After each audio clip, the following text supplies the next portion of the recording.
Well, welcome everybody. Appreciate you tuning in to Risk and Margin Talks. And with me is Maeve Juarez from Montecito. And I'll let Maeve introduce herself here in a minute. Just a couple of things I want to highlight about our discussion today is, so Maeve is the incoming local government representative to the National Wildfire Coordinating Group's Leadership Committee. And that is a representative from the International Association of Fire Chiefs to that NWCG Leadership Committee. So that's pretty cool. Congratulations on that. Thank you. The other thing that we really wanted to talk about with Maeve's perspective is she was involved with the 2018 Thomas Fire, which heavily impacted Santa Barbara County in California. And then right after that, with these big weather events, she played a pretty critical role as a division supervisor, right, in the debris flows, and which is a pretty clinical term for basically a catastrophic series of landslides and mudslides that impacted the city of Montecito. So occasionally we'll ask Maeve to kind of zoom in on that. So with that, Maeve, just maybe tell us a little bit about yourself, your background, and kind of that journey that brought you to your current position. Okay. So like you said, my name is Maeve Juarez, and I am a wildland fire specialist for the Montecito Fire Department. Montecito Fire Department obviously is in Montecito here in California. It's part of Santa Barbara County. I've been with the Montecito Fire Department for about 4 years now, and prior to that, I was a battalion chief on the Ojai Ranger District of the Los Padres National Forest. Spent 19 years fighting fire for the Forest Service, and am currently a Type 1 Operations Section Chief Trainee on a Type 1 Incident Management team. Ah, cool. So definitely falling into the category of risk practitioner, decision practitioner. Correct. So that's cool because you've had a lot of different views on this environments. And so, at your basics, so how do you define risk? Like just you personally?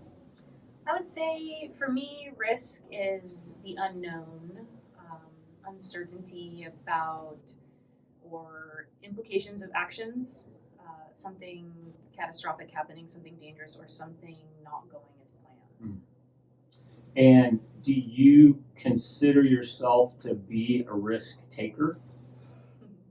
That's a great question. I think that leadership is risky, period. Yeah. And right. Yeah, I would say that all of us that are in some sort of high reliability organization, fire, military, law enforcement, whatever, have an appetite for risk at some point. With that being said, yeah, I would say that I traditionally am a risk taker, but I think that is definitely a personal thing. I would say if you look at driving, like my mom is a crazy driver, like an LA fast driver. I don't ever, I'm always driving the speed limit. I don't pass cars. For me, that is not that's not a risk that I'm comfortable taking versus someone like my mom who would say that fighting fire is way too risky. Yeah. So I think it's just definitely situation dependent. But I would say that, yeah, I'm a risk taker for sure. Yeah, it's funny you say appetite because that would imply that we're hungry. To a certain extent, right? I mean, that's part of the That's the truth. It is right. What it is. Yeah, I mean, if you look at our recruitment videos, or you look at the Marine Corps or Navy SEALs, I mean, all of that is this action-packed risk-taking. And the same thing, that's who we aim to recruit to is young men and women to come and jump out of helicopters and out of airplanes into fires, and all of that, is like we're putting risk on the screen. Yeah. Well, so which kind of is a good how risky do you think your job is? I mean, wildfire in general is, as you said, inherently dangerous.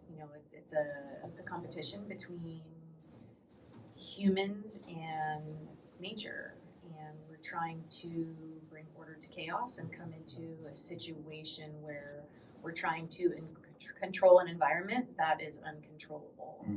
I would say that my day job is less risky than it used to be. No longer a battalion chief responding each day to medical calls, going code 3. I'm not doing that kind of stuff in my day job. However, when I am out fighting fires, there's definitely varied levels of risk, and I would say that when I am on an incident, I'm operating in a very high risk situation. And so what do you think, and so just take that to that incident specific environment and, wildfire, particularly down in this part of the country, right? Santa Barbara County. What is the most dangerous part of that job? Honestly, the most dangerous part of that job is probably, I'm going to say, ego. Yeah. I think that, and when I say ego, it's my ego, it's your ego, it's everyone's ego around me, and it's that ego-driven mind of being able to be humble and understand when you don't understand something, and being able to ask, and asking the people around you to be humble enough to say that they don't understand your task, purpose, end state. So much of what we do is developing a plan, briefing to that plan, and then executing the plan to giving the authority to resources to execute it. And we don't ever like to use the word hope, right? Hope is a 4-letter word. We can assume that they're going to go forth and do great things, and do that based off the task, purpose, and end state. And training. Training.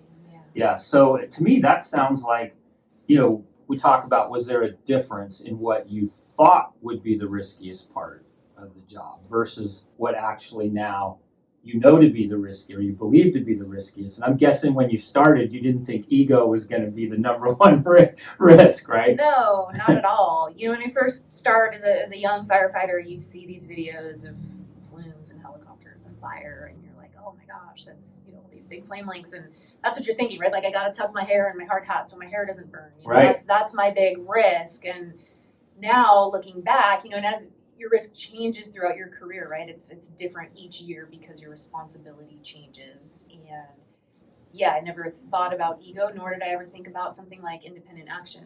I think independent action is another key factor there. That's a huge risk factor that we have absolutely no control over. Right, because it's trying to keep it like that focus, that disciplined initiative versus freelancing. Absolutely. Right, and that's such a fine line.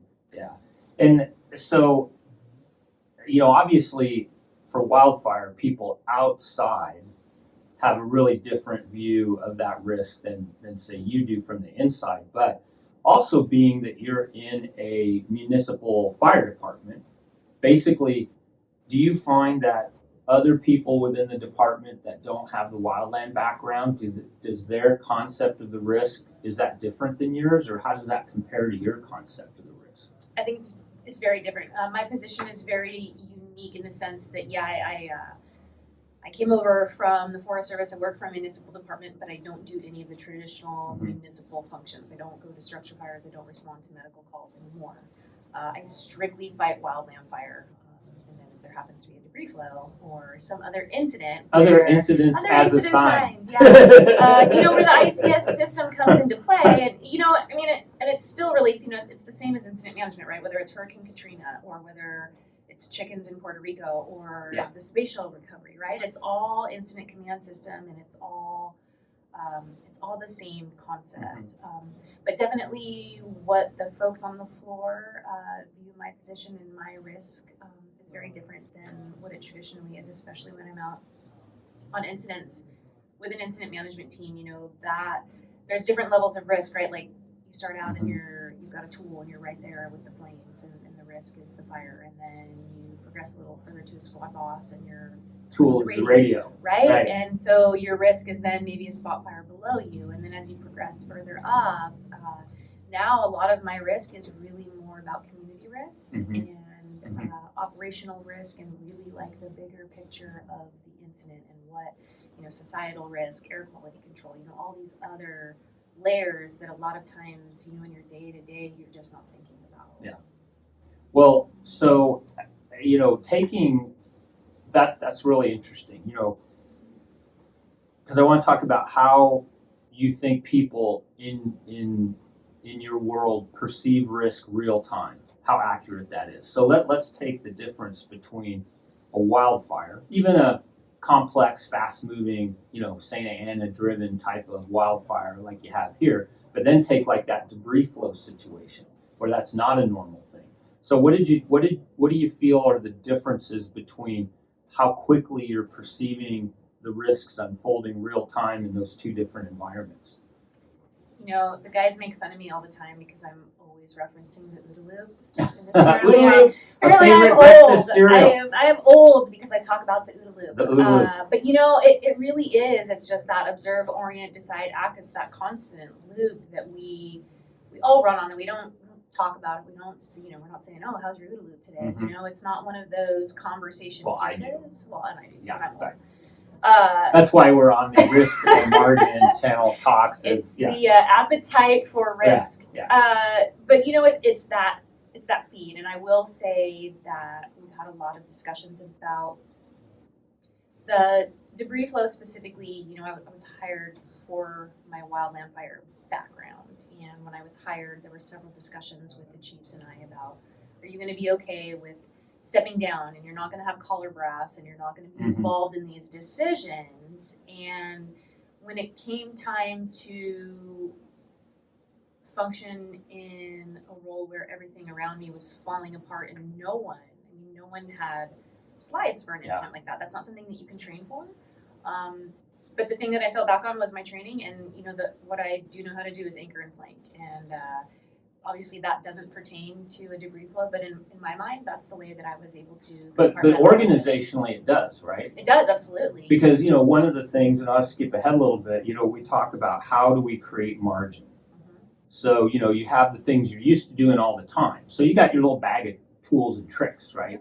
I can split that decision. I can move that a little forward. Oh well, I know whatever we decide to do, we have to get a recon aircraft up. So let's get that happening. Those kind of things. But now you're in this debris flow situation. So what is that a way to create margin, is to visualize this new chaos using the anchor and flank concept. Absolutely. So like when we're kids, you had those little viewers, and you could click the button, and the slide would go through.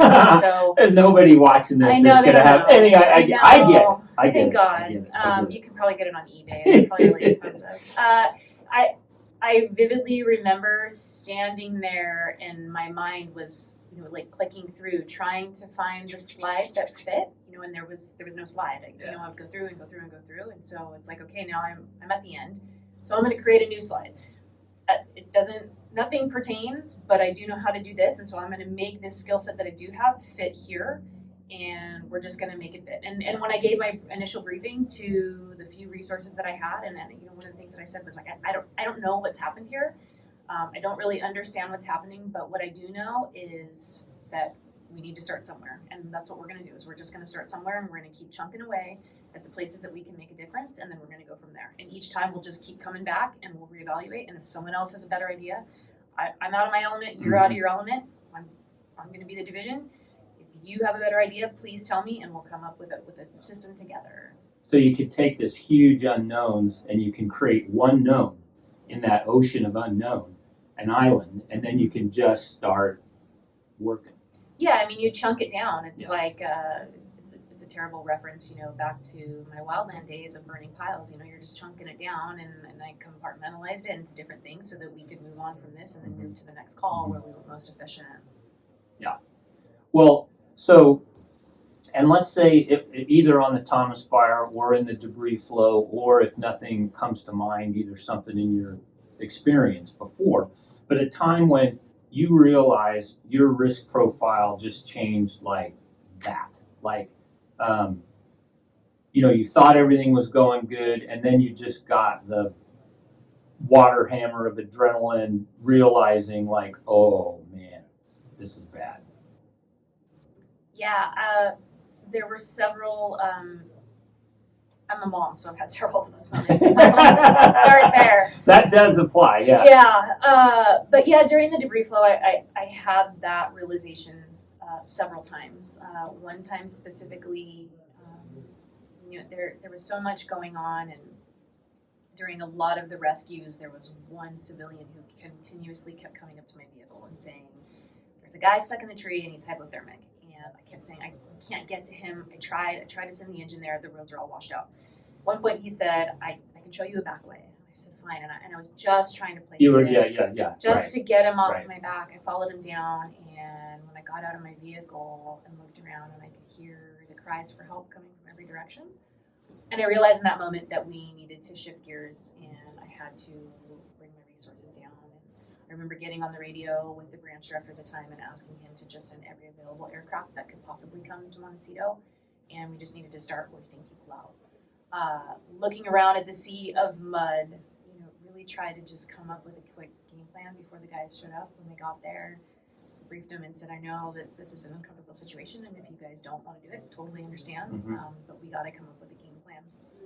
During that time, had the guys cross the river with all their personal flotation devices, and very, very heightened sense of awareness because there was just so much going on. And as Murphy's Law would have it, with the plan that I had put in place, I realized quickly that I wasn't able to speak to all the aircraft. There was Coast Guard, National Guard, fire, law enforcement.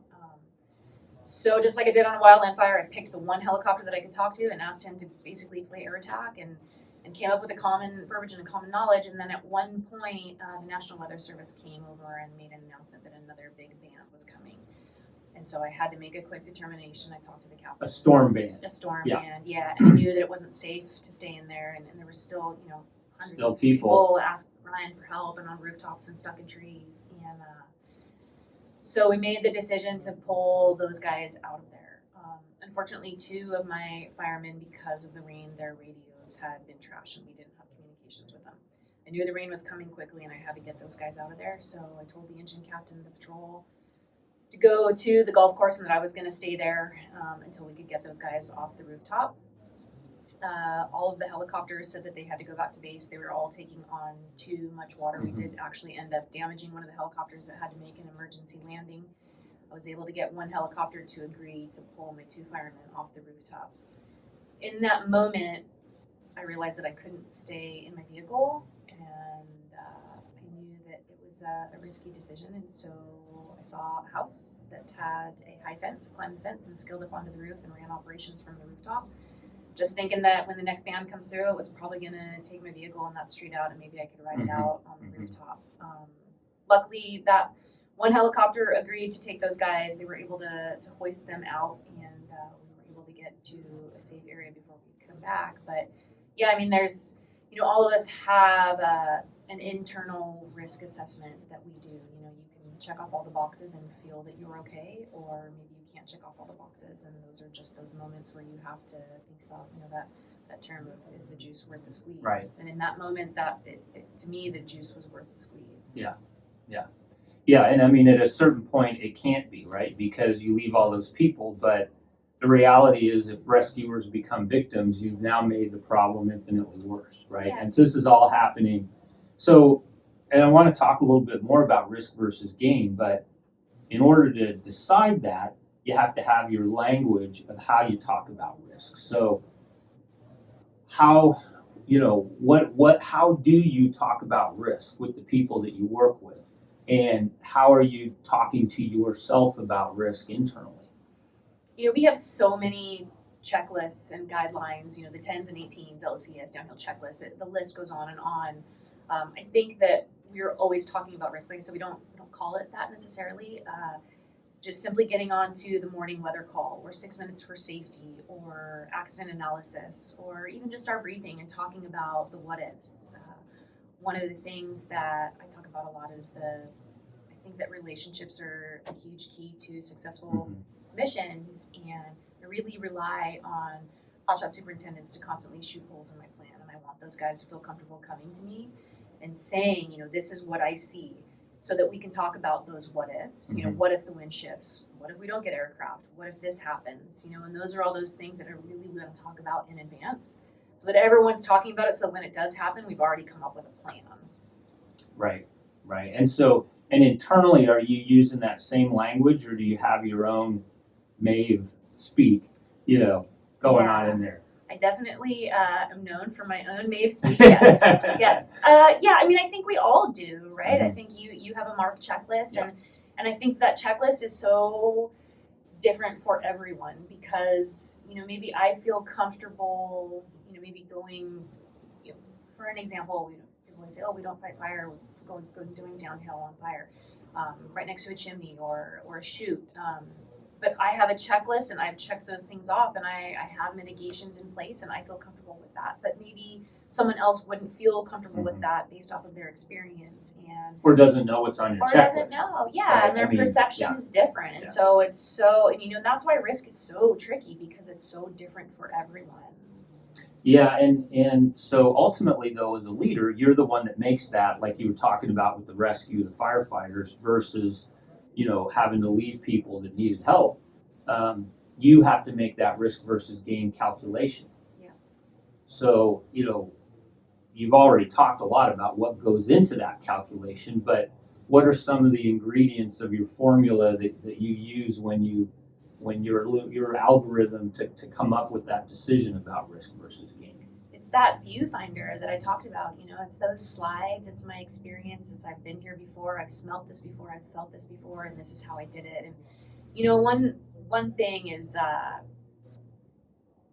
it's like the storytelling is how we really learn things, right? So we don't say like, oh, Mark, I got to tell you this great story about risk, right? Right. But it's like, hey, brother, I got to tell you about. Because if you tell me like risk, Totally. It's like, oh my God. No one wants to hear about it. Risk Oh management God. course. Let's talk about the OODA live. Are we going to talk about the OODA live? Yeah.